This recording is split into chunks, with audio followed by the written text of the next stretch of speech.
안녕하세요. 5월 30일 목요일입니다. 오늘은 로마서 4장 4절과 5절 두 절의 말씀 봉독해 드리겠습니다.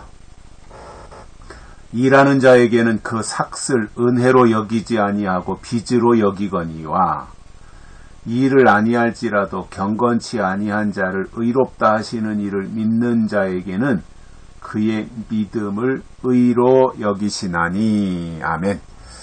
아브라함이 어떤 믿음을 가졌었는가, 이것을 바울이 설명하고 있습니다. 즉 아브라함의 믿음을 바울이 설명하는 거지요. 그러면 아브라함의 믿음을 통해서 바울이 이러한 설명을 하시는 것은 그 당시의 로마서를 그 당시의 로마교회 또 로마서를 받아들이는 사람들, 지금 이 시대에 하나님을 믿는 사람들 속에 하나님이 기뻐하시는 믿음을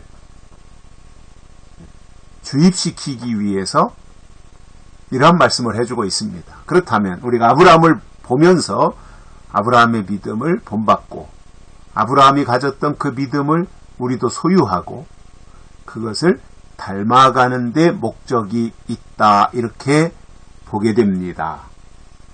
자, 그러면 아브라함이 오늘 말씀하시는 이러한 내용들을 보면 일하는 자에게는 그 삭을 은혜로 여기지 아니하고 빚으로 여기거니와, 일하는 자는 그 삭을 품값이요, 삭이라고 하는 거 품값이잖아요. 품값, 일당이요, 요즘 말로 하면. 그것을 은혜로 받는 게 아니잖아요. 자기가 수고한 대가를 받는 건 은혜가 아니잖아요. 그러니까 이 일을 하는 자에게는 그것이 대가가 은혜로 지불되는 것이 아니라 당연히 수고한 것에 대한 보상으로 주어지는 것이라는 거죠.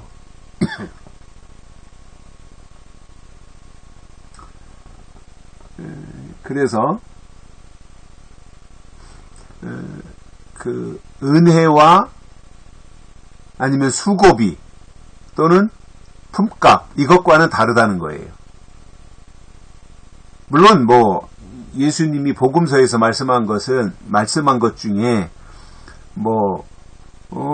그 3시에 오고 6시에 오고 9시까지 이른 아침에 온 사람, 그리고 저녁 때 온 사람, 일하러 온 사람에 대해서 나중에 주인이 품값을 줄 때 보니까 똑같이 줬잖아요. 일찍 온 사람이나 늦게 온 사람이나. 그러니까 일찍 온 사람들이 불평을 했죠.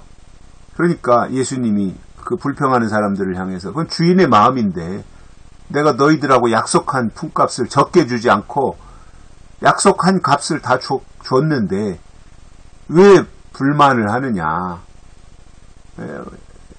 그리고 늦게 온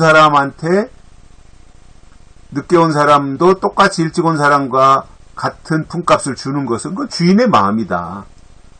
너희는 너희 품값 받았으면 그것으로 내가 너희들한테 지불하기로 약속한 것을 내가 다 지켰지 않느냐. 예수님이 이제 그런 차원에서 말씀을 하신 거였죠. 그러니까 물론 그 5시 늦게 와서, 저녁 때 늦게 와서 아침부터 온 사람하고 똑같은 품값을 받은 것은 늦게 온 사람 입장에서 보면 주인이 은혜를 베풀어 준 거죠. 그러나 그 품값 자체는 은혜가 아닌 거죠. 수고의 대가를 받은 거죠. 그러니까 우리가 하나님 앞에 우리가 구원받는다 또는 믿음을 가진다, 이러한 것은 우리가 수고해서 받는 것이 아니라, 노력하고 애써서 받는 품값이 아니라 하나님의 은혜로 주시는 은총이라는 말입니다. 하나님이 은혜로 우리에게 베풀어 주시는 거예요. 이것을 구분해야 된다는 거죠. 이게 하나님이 일방적으로 우리에게 내려주시는, 값없이 주시는 은혜냐, 아니면 수고한 것에 대한 대가냐. 근데 이것은 구분을 해야 된다는 거잖아요. 그러면 아브라함은 어떤 차원이었냐면 하나님의 은혜로 믿음을 가지게 된 것이고, 그리고 그 아브라함이 소유했던 그 믿음이 아브라함을 의롭게 해줬다라고 하는 그러한 내용인데, 그것은 그 은혜라고 하는 것을 5절에서 말씀하는 것을 보면 이 일을 아니할지라도 경건치 아니한 자를 의롭게 하시는 이 일을 안 했는데도 의롭게 하시는 거, 이게 은혜라는 거죠. 내가 하나님을 위해서 애써서 수고한 게 없어요. 애써서 일한 게 없어요. 그런데 하나님 의롭게 하셨어요. 그게 은혜라는 거잖아요. 그러니까 우리가 믿음 생활, 하나님 앞에서 믿음 생활 또는 신앙 생활, 교회 생활을 하고 있는 이것은 은혜의 영역인 거예요. 은혜의 영역. 그래서 그 은혜라는 말은 뭐예요? 내가 노력하지 않았는데 하나님이 값없이 거저주신 것. 구원은 하나님이 우리에게 은혜로 주신 거지요. 우리가 노력해서 쟁취한 게 아니잖아요. 수고해서 이 품값을 받은 것이 아니잖아요. 구원이라고 하는 게. 은혜죠. 은혜. 하나님의 은혜.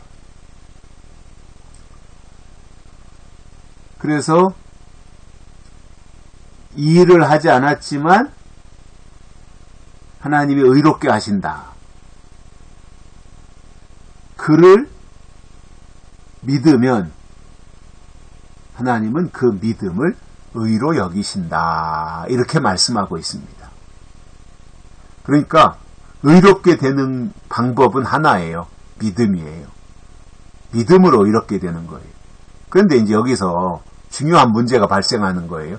과연 믿음이 뭐냐라는 거죠. 그게 중요하지 않습니까?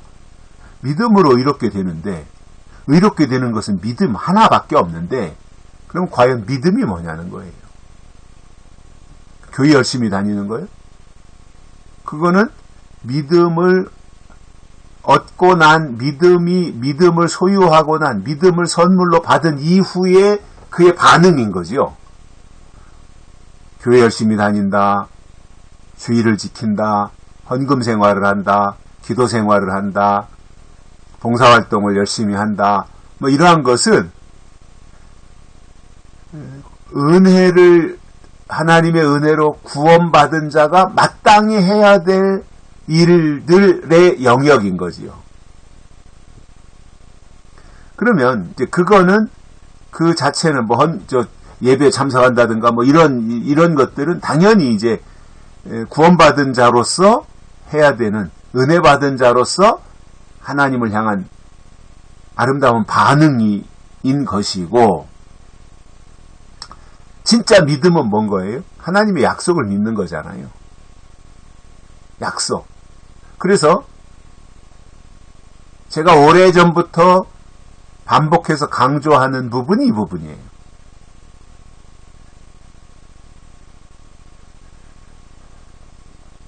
하나님의 약속을 믿는 게 믿음인데, 이 말을 바꿔 말하면 하나님의 약속이 없으면 믿음도 없는 거예요. 열심히 믿음이 아니라 그랬잖아요.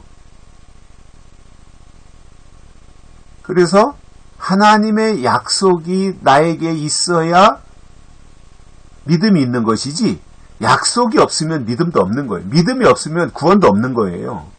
믿음으로 구원받잖아요. 그러한 측면에서 볼 때 우리가 의롭게 되는 길은 믿음이고, 그 믿음은 하나님이 우리에게 주신 약속을 믿는 것이다. 이것이 아브라함의 믿음을 통해서 우리에게 보여주시는 내용이다라고 하는 것입니다. 여기까지 하겠습니다. 고맙습니다.